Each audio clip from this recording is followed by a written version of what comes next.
very good evening once again. Welcome to the second edition of News Tonight. My name is Michael Jordan Lukomwa with Mohammed Mugalu, the sign language man. Let's start with the top stories here.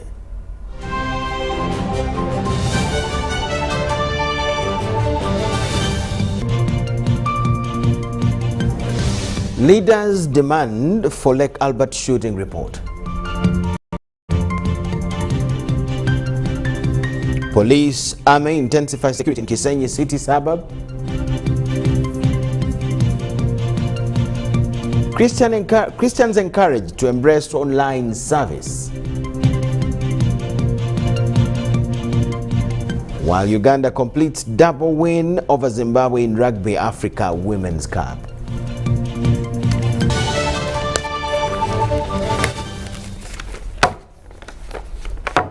News Tonight, welcome to our second edition. In our first story this evening, the Minister for Information, Communications Technology and National Guidance, Dr. Chris Baryomunsi, has cautioned politicians against distribution of food to crowds to avoid fueling the spread of COVID-19. We have details to this in a televised interview with Henry Okrut.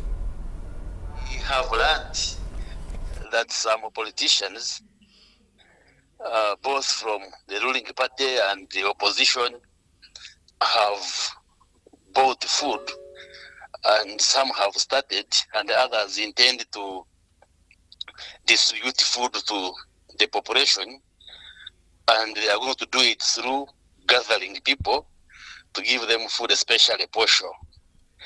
And they would like to caution and give them advice that the position of government remains the same position we had in the last wave, where our guidance was and still remains that yes, we appreciate those who are concerned about the right of our people, but if they are to give physical food, then they should donate it to the task forces, either the district task force, which is chaired by the RDC, or the National Task Force, which is chaired by the Right Honourable Prime Minister.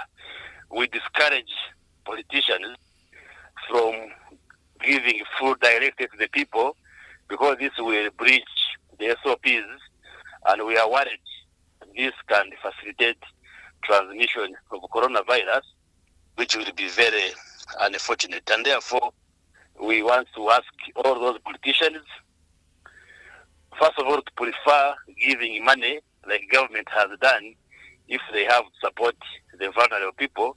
But in case they already have food items, then they should channel that food through the district task forces so that the RDC and his or her team can then work out an arrangement how they can identify those who are in big need, and then they distribute the food without breaching the standard operating procedures.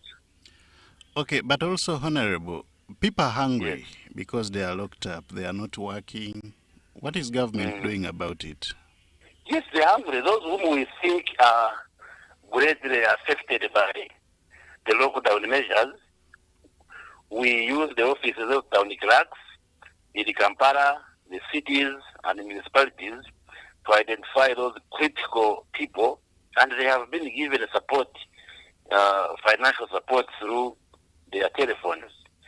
We did not use the option of giving physical food. So yes, the lockdown measures are affecting all of us in one way or the other. We call for tolerance, we call for patience, because all of us are struggling to ensure that we bring down the infection rate. Because that makes also sense for you to gather people in the guise of giving them food relief, and then it becomes a vehicle of passing on the virus, and it will negate all the achievements that we have so far in the fight against this coronavirus. So let's all understand and know that we need to together to bring down these infection rates. Even when yes, we know there is need to support our people. Dr. Chris Baryomunsi, Minister for National Guidance. Victims of River Nyamwamba incessant floods have criticized their leaders for neglecting them in such a time. Over 70 residents of Choho Cell in Nyamwamba division are currently camped at Kasese Humanist School with no significant help from stakeholders.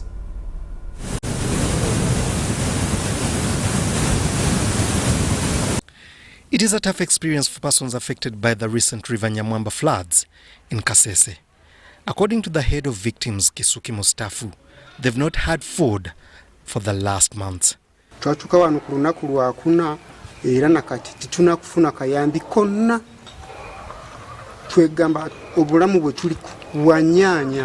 He says even their members of parliament have not bothered to check on them.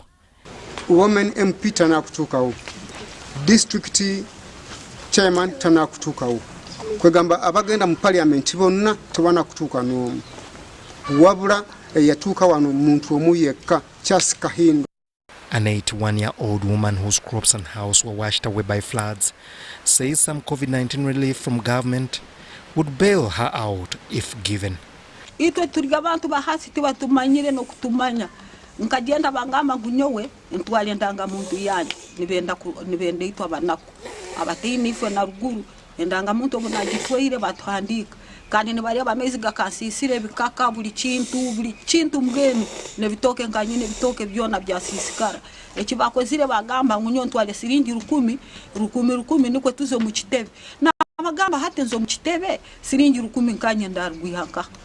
Michael Adrian, who is also camped at the same school, says he is facing a challenge of his grandson's demands of food all the time. Mazima n'abaddebo nga abaana batandise okunkabirira nga sina kyakukola bambi ni mabo omugira kisaya yatuleetedde akatuuka era yakaleese kusaawa kumpi 11 awo ketwalidde kuva lunaku lwokuna nga tunaba kufuna kyebuleeto nakirakutikira n'okwebika abaana okusula nga mbewo etufuuyirira. A concerned resident of Kasese municipality, Basisa Brian, says government needs to work closely with Kilembe Mines Limited, a company that is good at controlling the river during floods. The collapse of Kilembe Mines has caused the whole of Nyamwamba, the turmoil we are in right now. When you look at the disbursement of the population, there is need for government to intervene, get a specific place where they can put the IDPs, the internal displaced persons, so that they get a permanent place where they can put them. And then in that way, they will have solved problem number one. He also urged all people to move away from Nyamwamba river banks and desist from cultivating in the river valley. But however, government has to see a way of doing that. They need to see how they compensate these families. They need to see how they can sensitize the people on the challenges of living around the shores of Nyamwamba. And when they do that, then they will be in a position to have solved that problem. The area MP, Kambale Feligo, says he will table the issue on the floor of Parliament next week. Chikuwe district leaders want government to account for Ugandan fishermen who were killed by suspected DRC militiamen on Lake Albert. Early this week, Robert Amukuhikiriza, Deo Busobozi, and Seremus Byaruhanga, all attached to Nsunzu B landing site in Buhuka Parish, were shot dead and were shot at and injured by suspected DRC militiamen. Gun-trotting militiamen raided Uganda's side of Lake Albert and robbed Uganda fishermen of fishing gear, including engines, fishing nets and engines made this week. Now, Chikube LC5 Vice Chairperson Vincent Alpha Opio wants the government to immediately investigate and come up with a comprehensive report and also find out the motive of the persistent attacks. It has been too much, more especially to the fisher community on Lake Albert, more so in Chikube district. After receiving serious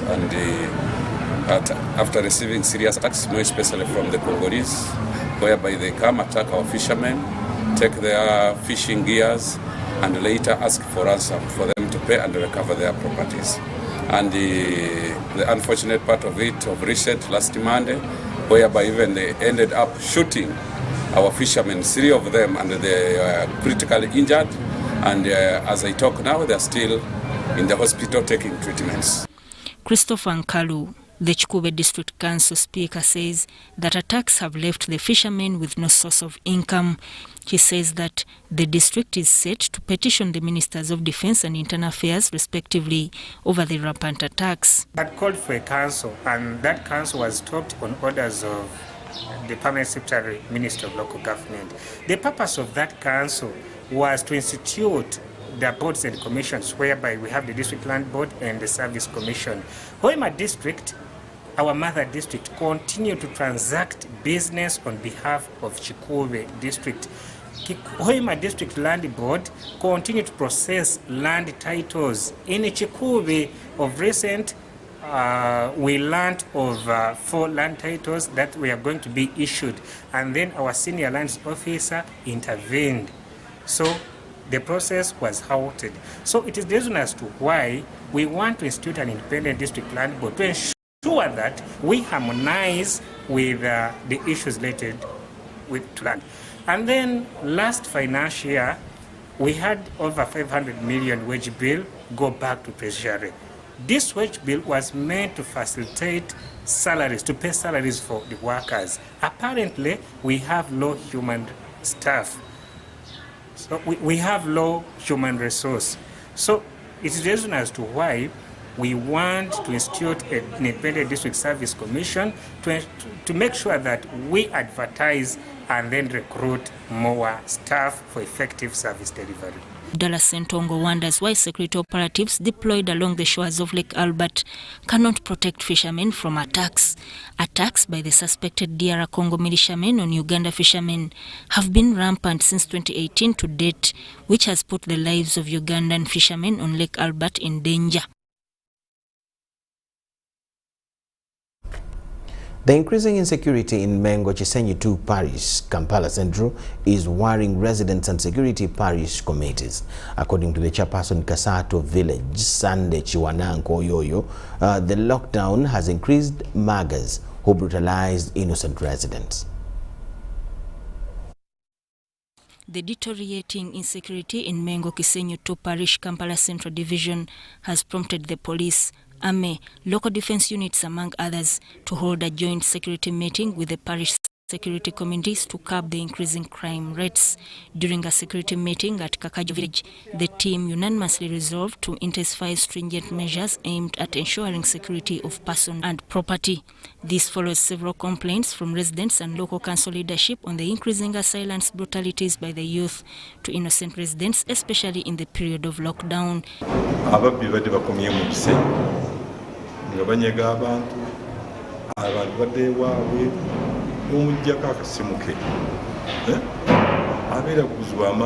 Abaana abaffe bennyini betuzaala bayitiridde okubba abantu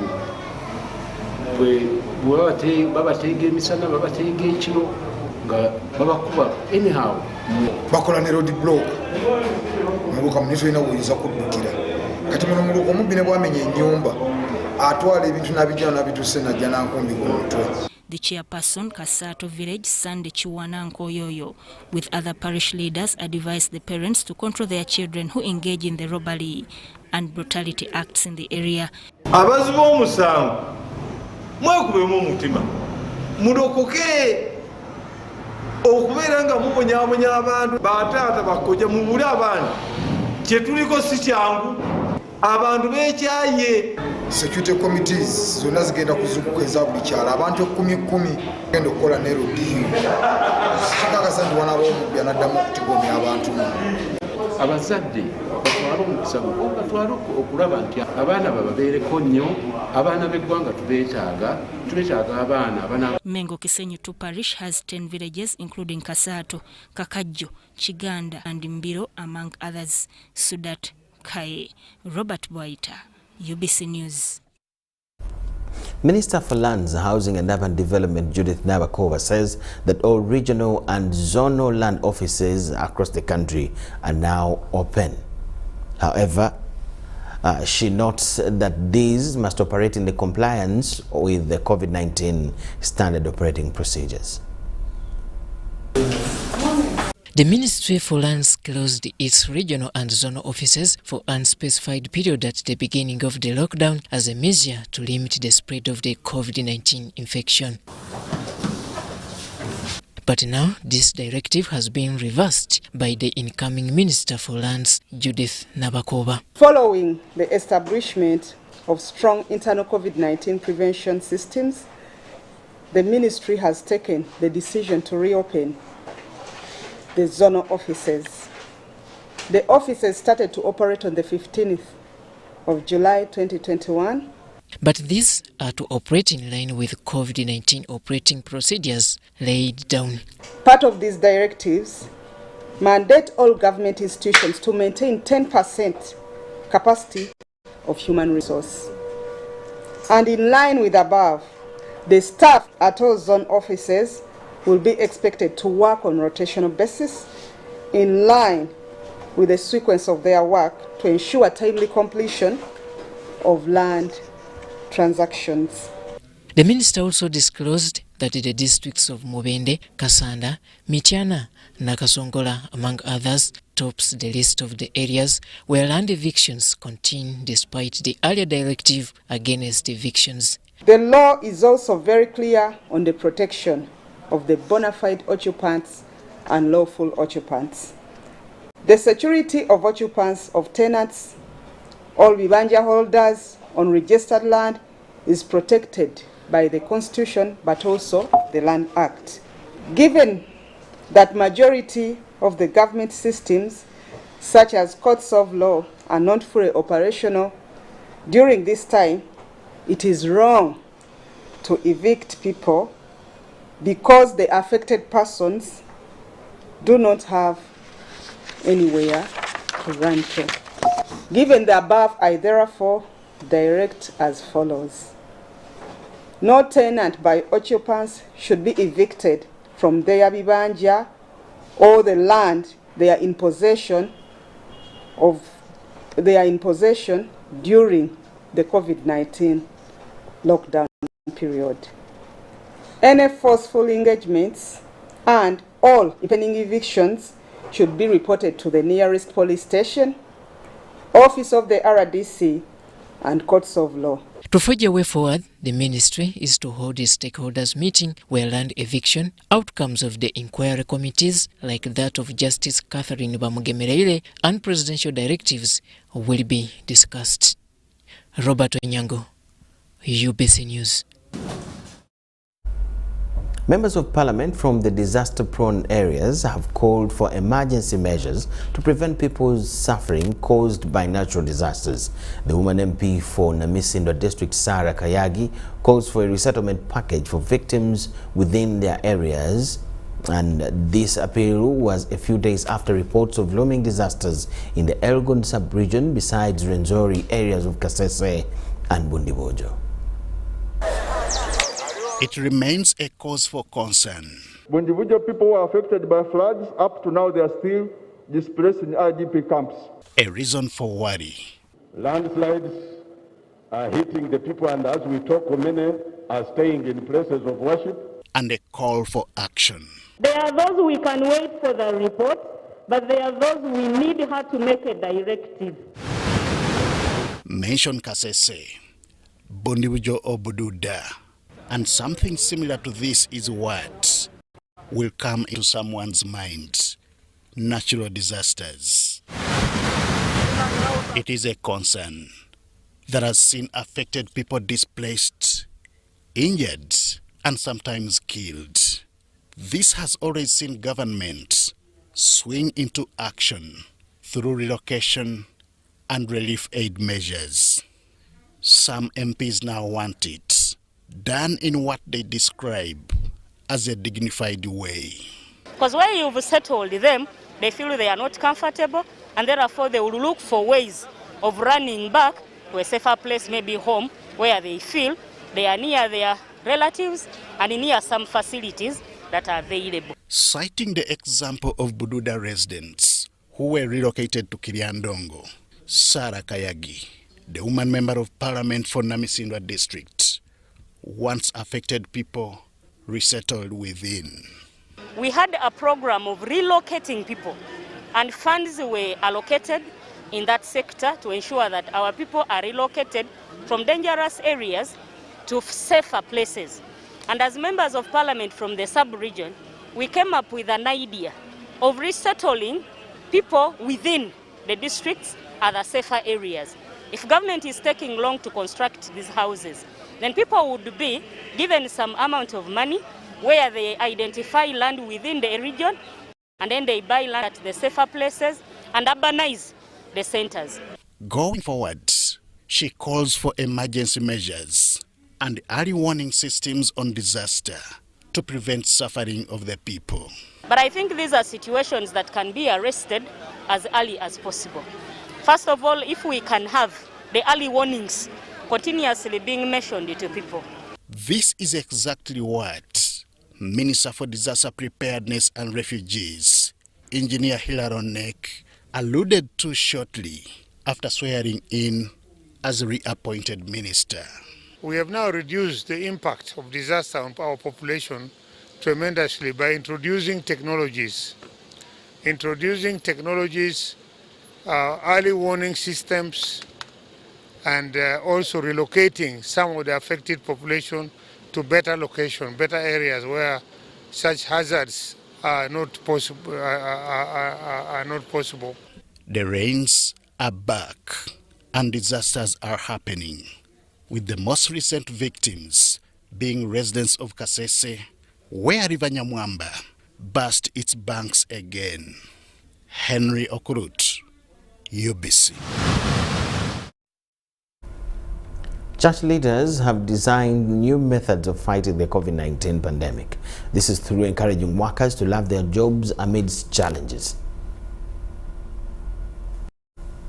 Prominent religious leader in Kampala, Bishop Daniel Kutesa Wadimba, has urged the public to stop blaming health workers over simple mistakes, forgetting the risk they are taking in stopping the virus from ravaging Ugandans. This was at an award-giving ceremony in appreciation of health workers at Mulago Hospital.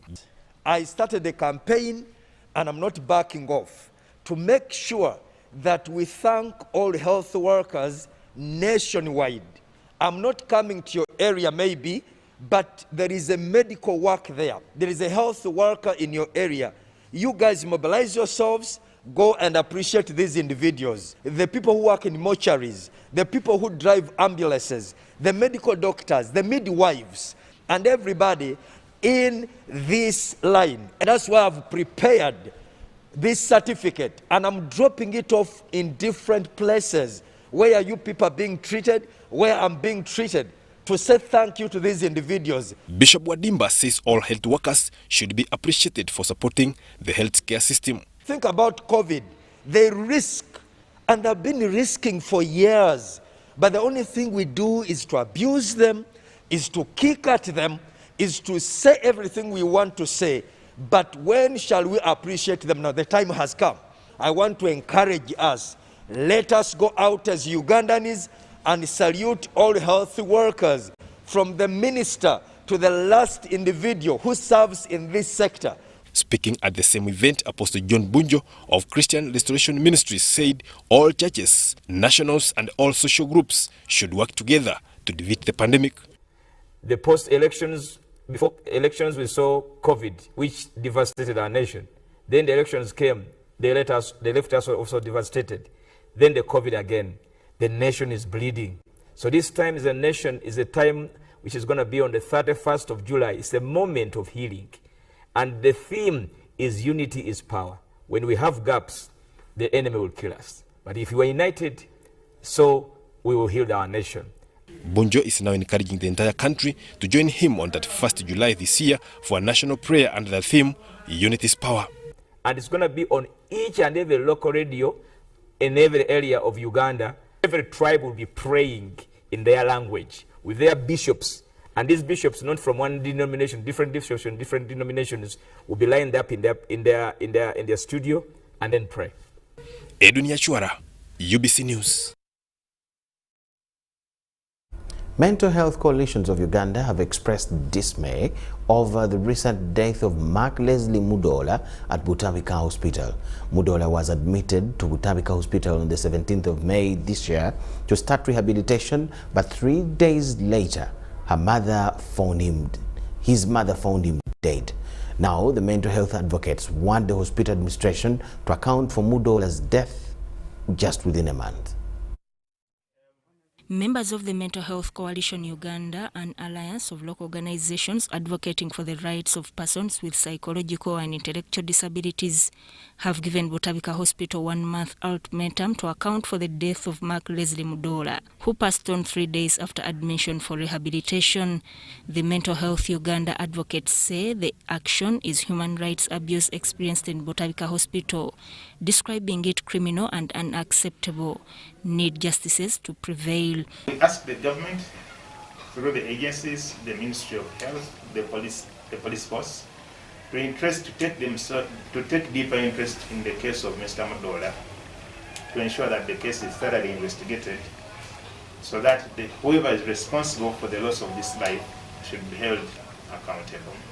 According to police, the 19-year-old Mark Leslie Mudola from Jinja District and a senior 6 leaver of Mary's College Chitende died from head injury following a blunt force trauma. The advocates say that over the time, many abusive acts, including torture, have occurred to persons with mental disabilities, and no one is held accountable.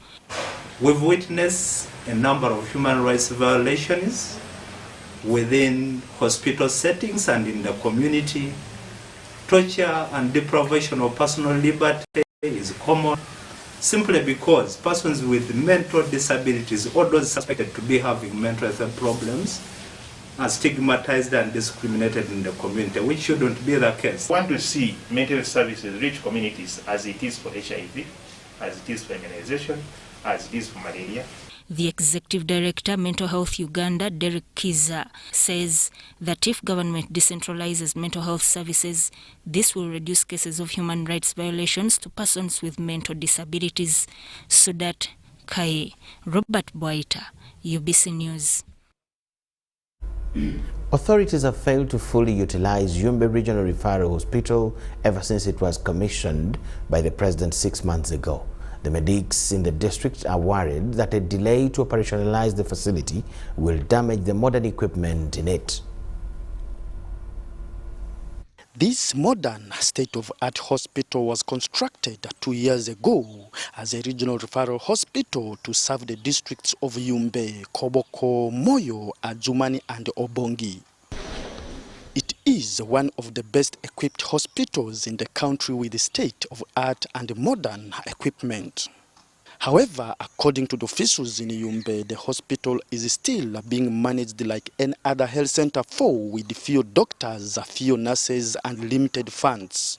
Much as the vote, a central vote, a separate vote was created for the hospital, no additional funding has been allocated for this regional referral hospital to run this financial year.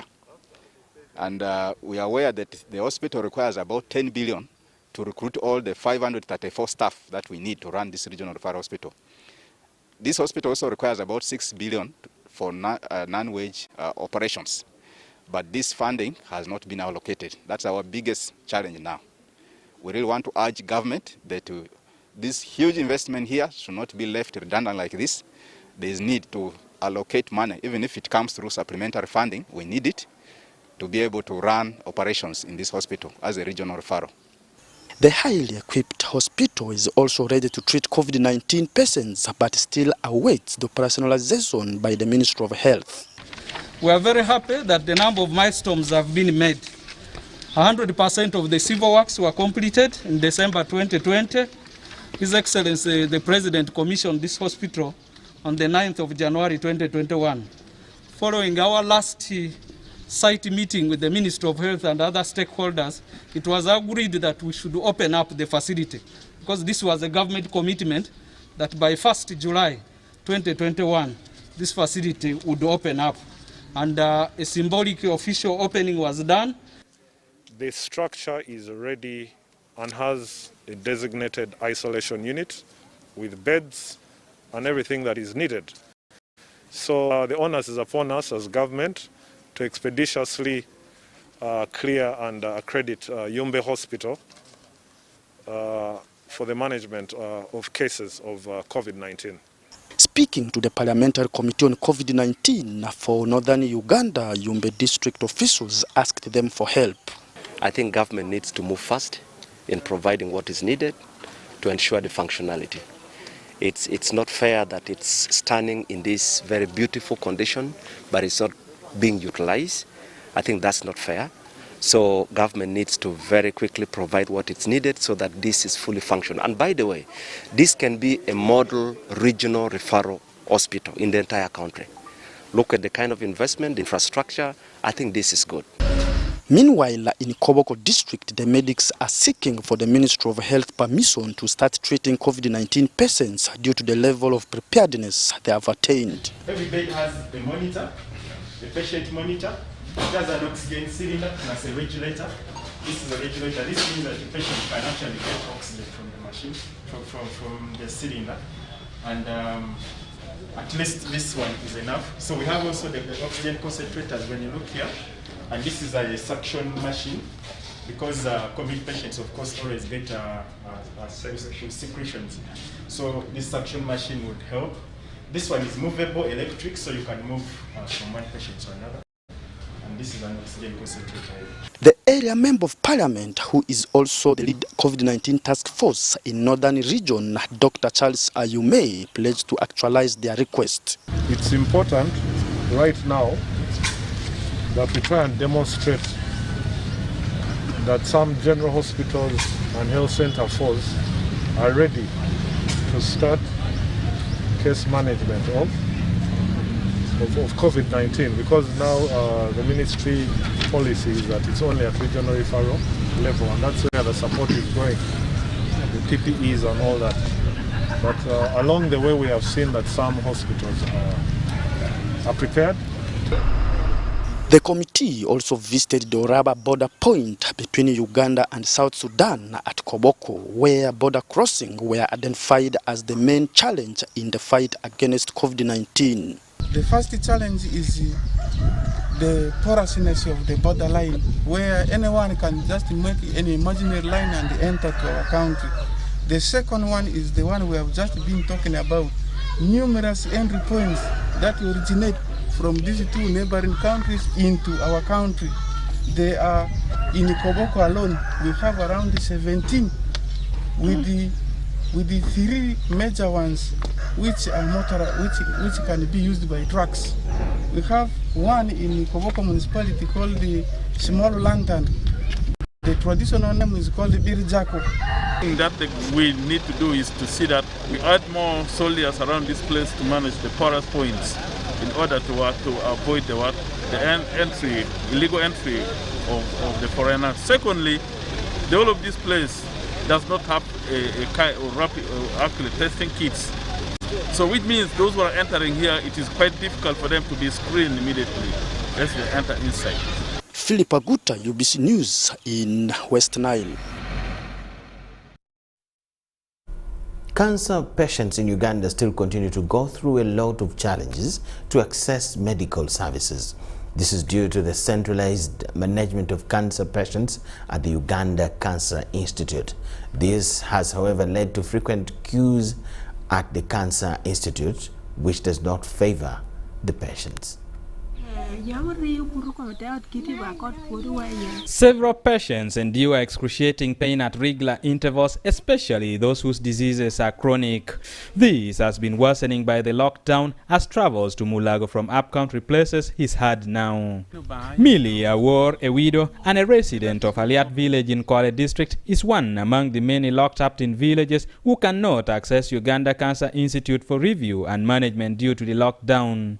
Remdo dua pia ni karcha hanan wa worcha kaka nara te winya te gindam choya ye naro kadito peda pe ye ko nara te widlo re kado ngo ate winya bu bere do ma hachela pa worni gona de tiate hate hakomi nena nono ni komi yota te ko pe yot. Millie says she has been battling breast cancer since 2015 that saw her right breast cut off. For over a year, Millie has been languishing in pain without any hope. Awor said her husband died and left her with the 9 cows, which she has been selling to access treatment, but now has nothing to sell. While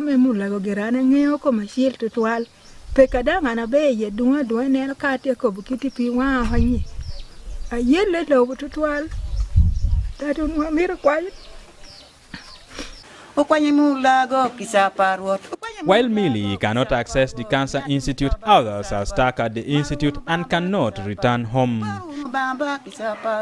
Exceedingly joyful after returning home from Uganda Cancer Institute, Kampala, is Hilda Apio, who had spent weeks at the institute after discharge because she could not afford to pay for her return. Hilda, together with the 5 others, were returned on Thursday by a well-wisher who sacrificed this private car to help cancer patients access and return to their homes free of charge.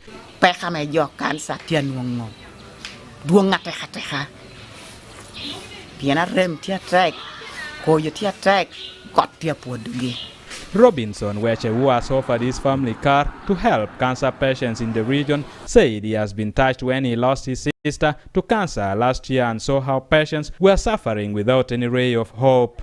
Looking at the pain they go through, the suffering, some of them doesn't even have a coin that can support them or that can transport them.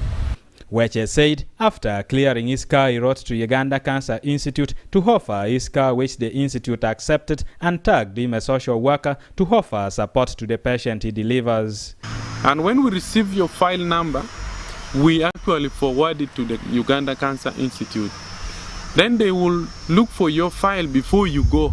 Then when you go, they will automatically just direct you that you go and see this doctor, go and see this one, go and see this one. The car currently makes 2 trips a week. Because any other disease, you can get your service from your door. But this other disease like cancer, it is centralized. But our capacity is small, and we ask if anyone is willing to offer anything that would support the cancer patient, because we are only looking at cancer. Although the treatment for cancer is still centralized, awareness creation on how to avoid, detect and support cancer patients is crucial. Ediolwa, UBC News. Administrators of child care homes are finding it hard to give quality services to these children, most of whom are orphans and others homeless. Advocates for children with disabilities based in Chitubulu and Tebe are seeking for financial and other material support to cater for the children during this lockdown. Looking after vulnerable children has become an uphill task for children care homes. Administrators of children under the care of advocates for children with disabilities, Chitubulu along Entebbe Road, are at crossroads because they have run out of funds and material support during the lockdown. This is a center where we look at special needs children. Right now, as I talk, we have 72 kids with disability, and we have various types of disability. I started this center in 2014, September, up to now. The home's director, Nakato Angelo, says the children under her care are mainly those living with disabilities, mainly the deaf, blind, and other physical impairments. However, due to COVID-19, getting support for the children has become hard. At this time of COVID, so many people have let us down. And some have not let us down because they want, but because it is a financial problem. Really feeding these kids, it is a very hard thing. Dressing them up, giving them medication. So many kids have seizures, providing medicine every time, providing salaries to the workers. It has been a big hell since last year. We have had very, very many challenges in this time of COVID.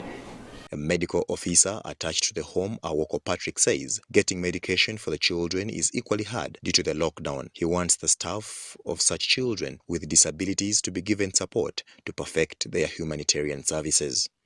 Kids which are having different complicated conditions in them.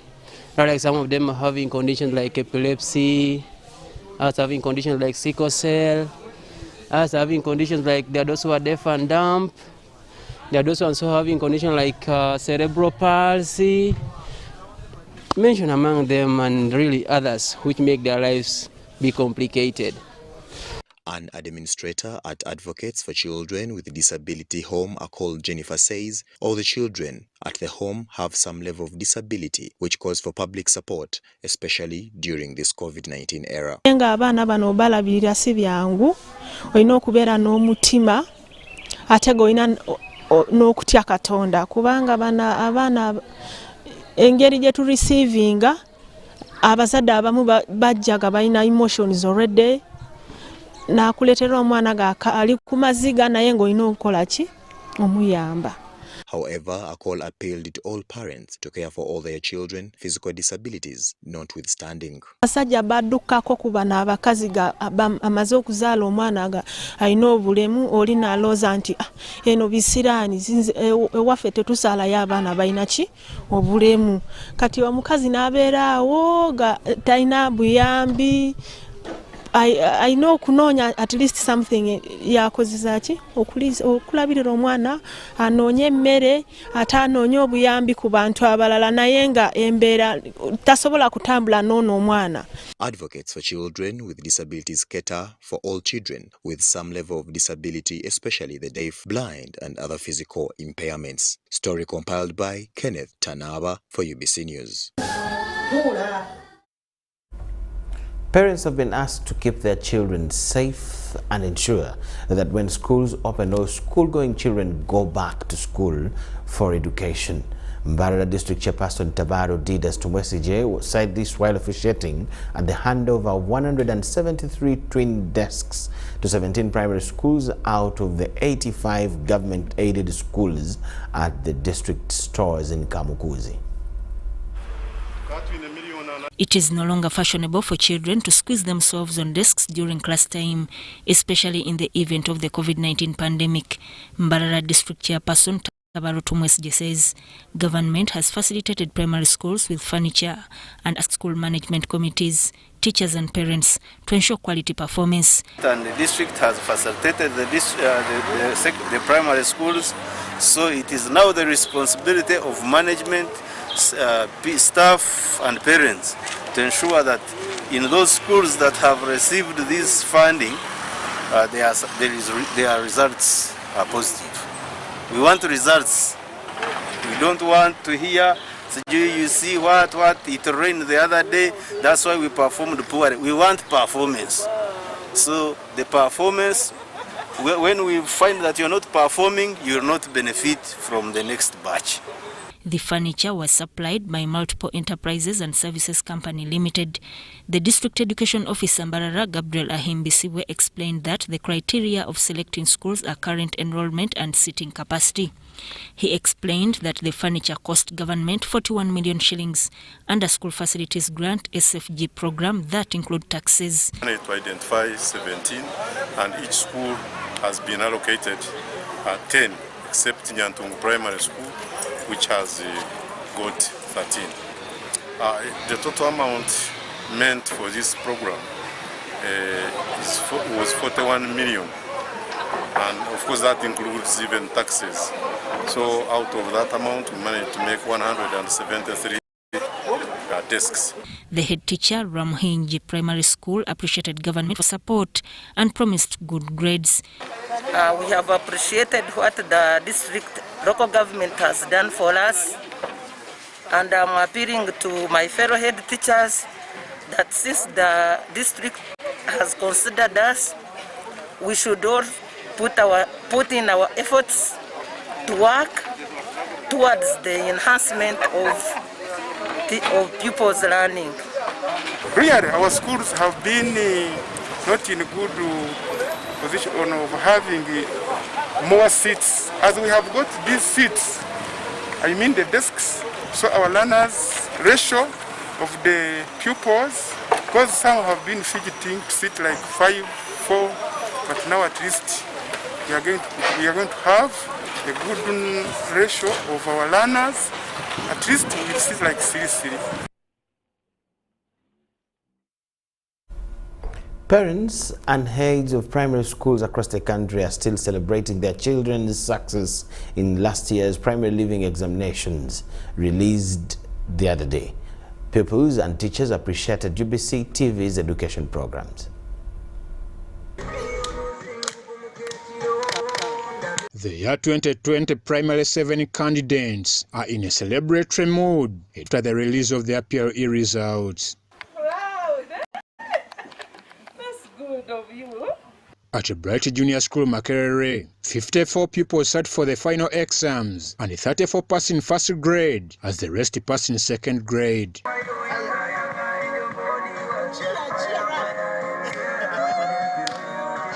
Mary Patience Mogoya, who scored 4 aggregates, and Letitia, who attained 5 aggregates, attributed their success to UBC TV's education programs. I'm very happy because I got 4 aggregates in the PLE 2020. And through the internet, we were using the e-learning. Teachers were sending work on phone, we were learning on phone. Then I was also learning on TV, UBC. I got 5 aggregates in PLE and I thank God for that. I thank my parents, teachers for teaching us very well. The school's head teacher Livingstone Mugoya applauded teachers for their great endeavors despite the trying moments of COVID-19 era. We are thankful to God for this success. We want to thank our dear parents who entrusted us with the children but also supported them. I want honestly to thank the teachers who worked very hard, who kept on course, who took the children through even during the difficult time of COVID-19.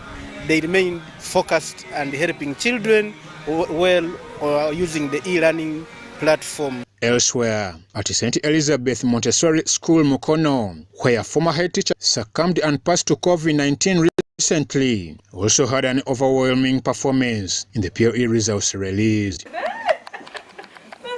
I revised a lot, and I also had to tolerate a lot of conditions at school, and also with the support of everyone. And I got 7 aggregates.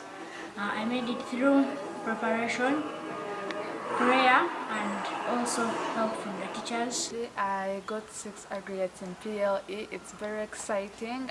It's really a big moment for me. The efforts and of the director, the board of directors, and the head teacher, we managed to perform well. Mohenda Richard of St. Teresa Buyege pierced with the compass into his eye and sat for his papers while bedridden, commended God for his performance. Nayitidde mu ddaala lya 2 nebaza Mukama eyansobesezza okukola ebibuuzo byange obulungi.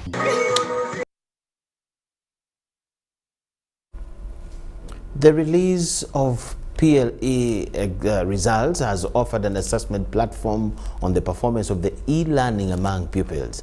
Television, internet, radios and printing materials were recommended during the lockdown for pupils. Whereas developed countries embraced e-learning way before the outbreak of COVID-19, developing countries like Uganda slightly lagged behind. When schools closed in 2020 due to the COVID-19 pandemic, the only solution for students and pupils to catch up could only be by online education. Questions that arose were how would students be assessed, the Q&A between a student and the teacher, as well as the home environment serenity for studies. The recently released PLE examination results is a good assessment for learners of e-learning generation. Meet Rebecca Blessing Warakira, who has just completed her P7 at Green Hill Academy, Buwate. At her school, 70% of the final syllabus was covered online. At first, I didn't know how to use most of the stuff, but as I continued, it became easy to use and more convenient. Usually I used to wake up very early to do the work, but as I continued, some of the lessons weren't that early, so I could wake up at the time that the lessons were starting. And the disadvantage would be that sometimes it had network issues with the teachers, but other times it was good and you could do it at any time if you wanted to. Having scored 4 aggregates, Warakila claims it wasn't a bed of roses, balancing online studies with home errands. people weren't understanding, so we could repeat the topics many times. But I think because we also had to go to school, it became easier to do the Zoom lessons without having to repeat topics, because if you didn't understand a topic, you could get to know about the topic from school. The costs that come along studying online with gadgets used, one can say a high-end student can easily cope up. Professor Olakla says in such pandemics, government needs to subsidize on internet costs as well as extend both the networks and gadgets to the less privileged. But it requires careful planning and also to make these opportunities available for the rest of the students to represent a huge investment and big policy decisions on part of government. Zoe Chomuhendo, a former pupil of Kaboja Junior, says that e-learning at home reduced on the pressure at school and one could do it at their own convenience. The experience was tough, waking up in the morning and then logging in. Sometimes there wouldn't be like data for us to enter the class, and then you had to take breakfast, and it was just too much, I guess. Teachers would be asking you questions, and if you haven't attended the past lessons, you wouldn't understand, and there weren't any recorded lessons or anything, so yeah, some topics were not entirely exhausted. For Joseph Kakumba of St. Anthony Kajansi, scoring aggregate 8 given the nature of learning during the pandemic is indeed a blessing. That was also a problem, like buying data, paying OTT. By that time, OTT was still there, so we had also to pay it, and that was also another problem. And another problem could be disturbance from siblings and parents. As you're doing work online, like they can call you and then you do something else. Those are the major challenges I faced. Whereas e-learning appears to offer an answer to not only enabling learning to continue where education has been disrupted, but also offer opportunities for overcoming geographical access and rigidities of conventional education. The vital question, however, is that if 80% of Uganda's aged children and youth living in rural areas, characterized with lack of basic living resources and weak education and supporting infrastructure, then an uphill task stands to realize equal competitiveness covering the syllabus.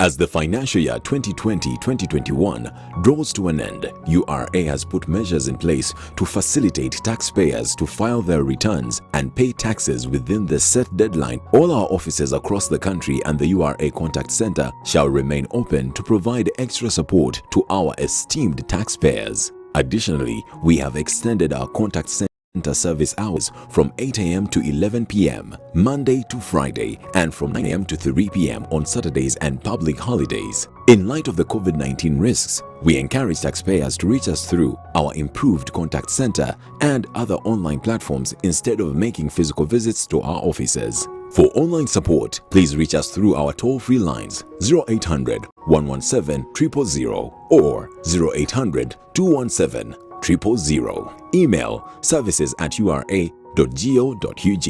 Website ura.go.ug. Social media: Facebook, URA page, Twitter @URA Uganda. URA Customs Help Tool, help.ura.go.ug/login. URA appreciates all taxpayers who have duly fulfilled their obligations. Stay safe and let us all observe the standard operating procedures to prevent further spread of the COVID-19 virus. Stay safe as we develop Uganda together. Uganda Revenue Authority, developing Uganda together.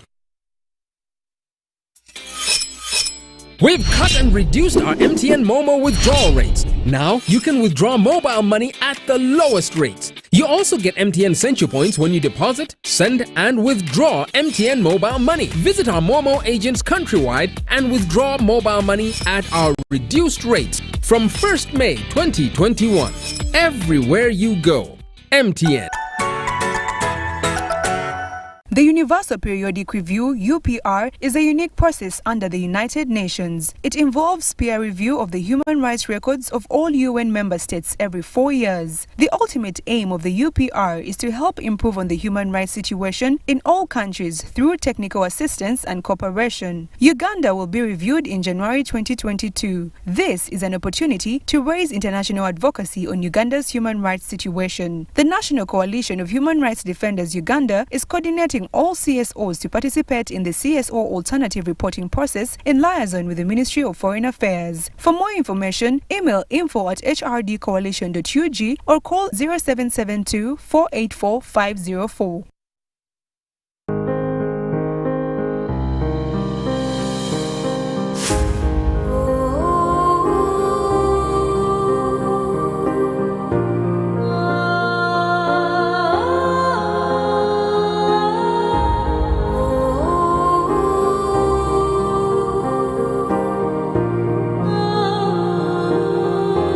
Echa COVID-19 chijja kugwa.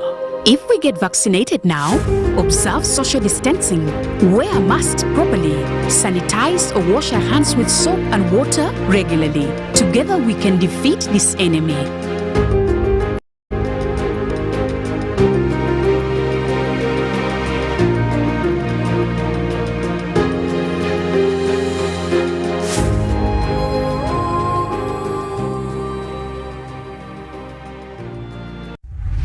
In efforts to improve quality assurance and Uganda's competitiveness as a tourist destination, Uganda Tourism Board is set to undertake a nationwide grading and classification exercise of hotel and accommodation facilities. As a member of the East African community, Uganda subscribes to the East African Grading and Classification Criteria, a system denoted by stars ranging from 1 to 5. The grading and classification exercise will be crowned by the awarding of star ratings to facilities found compliant to the EAC minimum standards. This is therefore a call to all accommodation and facility owners and managers to register and get licensed by UTB as a requirement and get ready for participation. For more information, visit www.utb.go.ug or email qualityassurance@utb.go.ug for details. Uganda Tourism Board, promoting tourism together.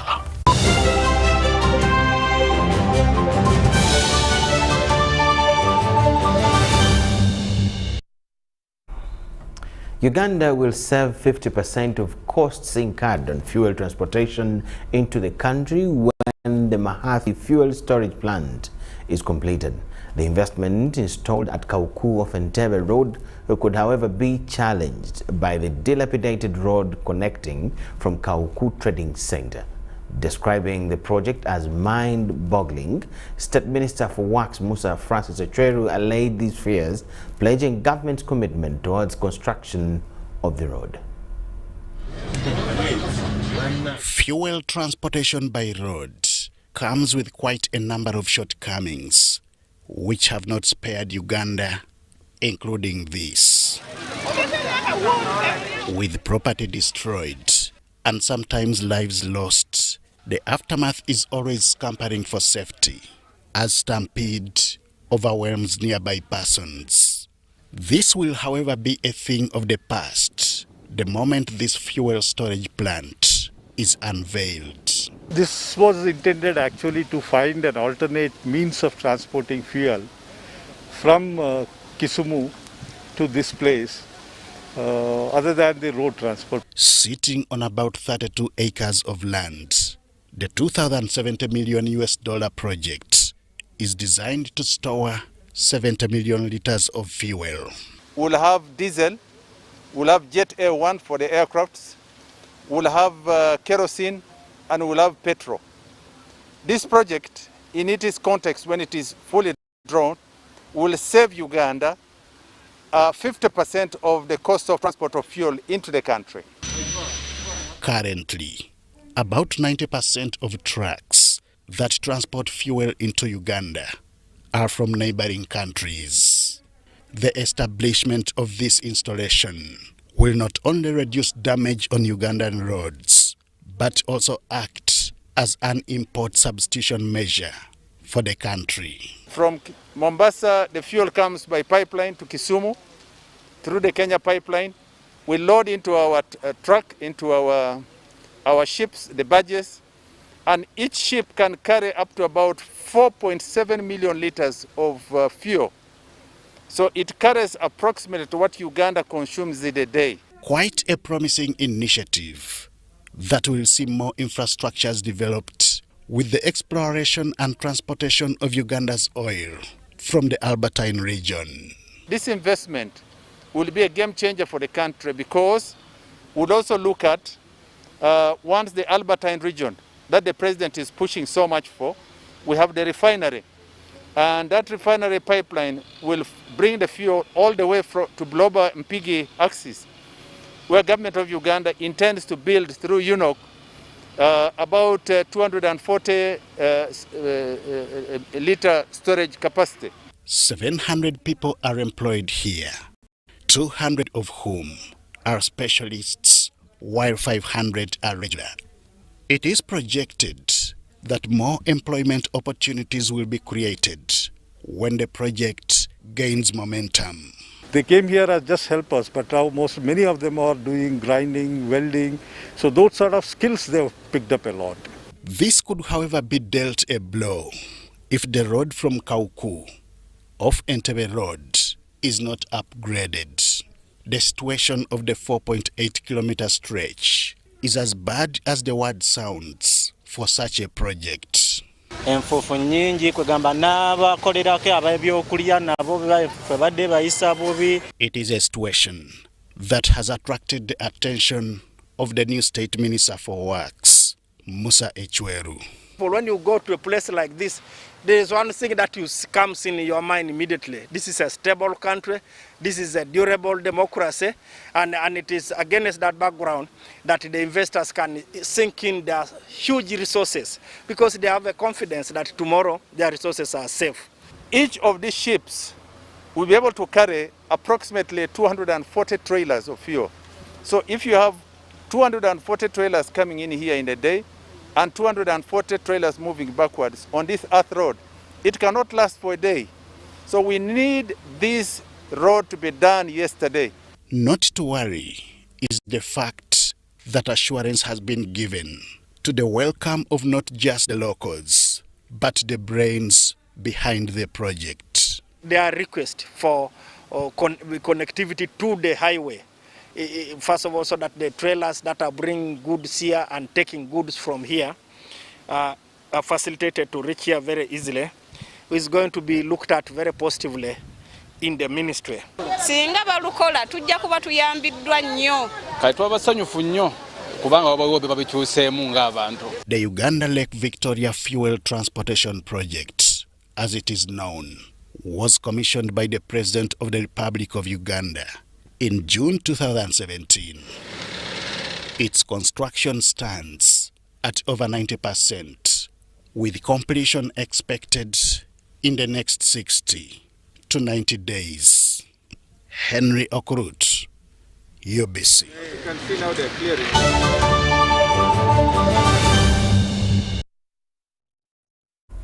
Henry Okurut bring us to the end of news tonight. Thanking you so much for having been part of the bulletin. My name is Michael Julian Lukomwa with Mohammed Mugalu and the whole team. Wish you the best of the week. We start tomorrow. Enjoy the night as well. Bye-bye.